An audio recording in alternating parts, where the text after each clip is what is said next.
జరిగిన వాటన్నిటికీ ఆయనే కారణం అన్నట్టు పెద్ద నీతి కవర్లు చెప్తున్నావేంటి? నీ మాటలకి నీ ప్రవర్తనకి తట్టుకోలేక, నీ వల్ల బాధలు పడలేక నీ మొగుడు నీకో దన్నం పెట్టి నిన్నొదిలేసి వెళ్ళిపోయాడన్న విషయం మర్చిపోయావా?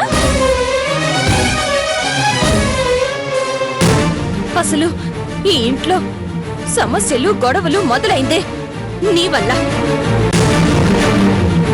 ఆస్తి వాటాల కోసం కోర్టు నోటీసులు పంపించి ఈ ఇంటి పరువుని మొట్టమొదట బజార్ కీడ్చింది నువ్వు.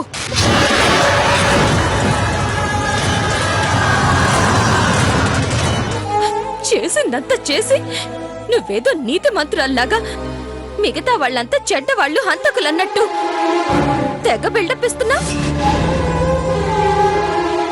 ఎక్కువగా మాట్లాడేవంటే చెప్పను,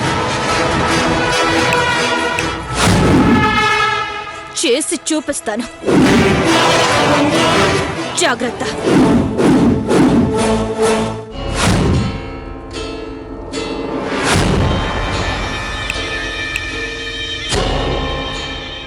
వాడి ఫోటోని చూస్తున్నావా? నా తమ్ముడు బతికున్నప్పుడు వాణ్ణి చూసుకోవడం మానేసి చచ్చాక వాడి గురించి ఏడుస్తున్నావా? నా తమ్ముడు చచ్చిపోలేదు, చంపేశారు.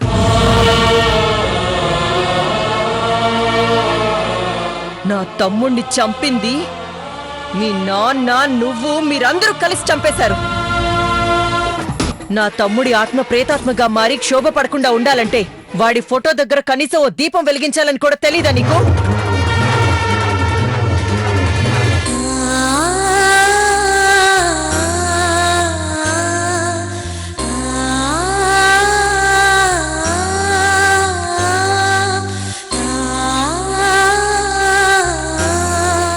ఆగో,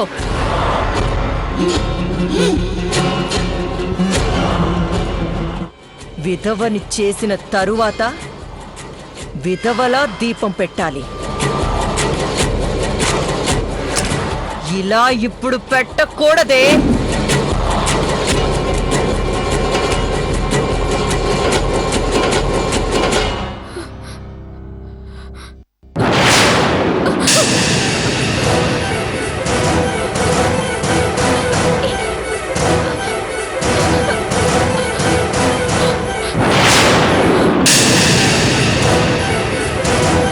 ఈ 11 రోజులు నువ్విలాగే దీపం పెట్టాలి.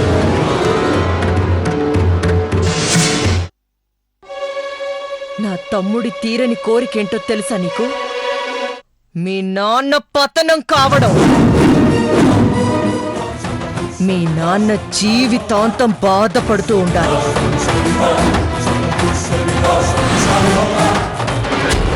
నిన్ను చూసి మీ నాన్నని చూసి నువ్వు జీవితాంతం ఏడుస్తూ కూర్చోవాలంటే నువ్వు పర్మనెంట్ గా జీవితాంతం ఇక్కడే ఉండాలి.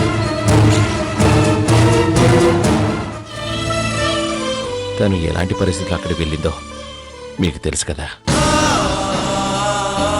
ఆ ఇందుమతి నన్ను సాధించడానికే అమృతం తీసుకెళ్ళింది. నా మీద పగ ప్రతీకారం తీర్చుకోవడానికే అమృతని పావుగా వాడుకుంటుంది. పాపం, అక్కడ అమృత ఎన్ని కష్టాలు పడుతుందో. ఆచారం లేదు, సాంప్రదాయం లేదు. నా కూతుర్ని నా ఇంటికి తీసుకొచ్చేస్తాను. లేదత్తయ్య, అమృత గది అత్తవారిల్లు కాదు, నరకం. మనం ఆలస్యం చేస్తే ఎలాంటి దుర్వార్త వినాల్సి వస్తుందో తెలియదు. వెళ్తాను. వద్దు రాజశేఖర్, నా మాట విను, వెళ్ళొద్దు. వెళ్ళనివ్వండమ్మా, ఆయన చెప్తుంది నిజమే. అమృతకు అక్కడేం జరిగినా, ఎన్ని బాధలు పడుతున్నా మనకేం తెలియకుండా పోతుంది. తీసుకొచ్చేస్తేనే మంచిదమ్మా. మీరు తీసుకొద్దామనుకున్నా అమృత మాత్రం రాదు. ఎందుకు రాదత్తయ్య? భర్తే వద్దనుకున్న అమృత అత్తవారింటికి మాత్రం ఎందుకు వెళుతుందిరా? తను నీ స్థితిలో నువ్వు చూడకూడదని నిర్ణయించుకునే వెళ్ళింది.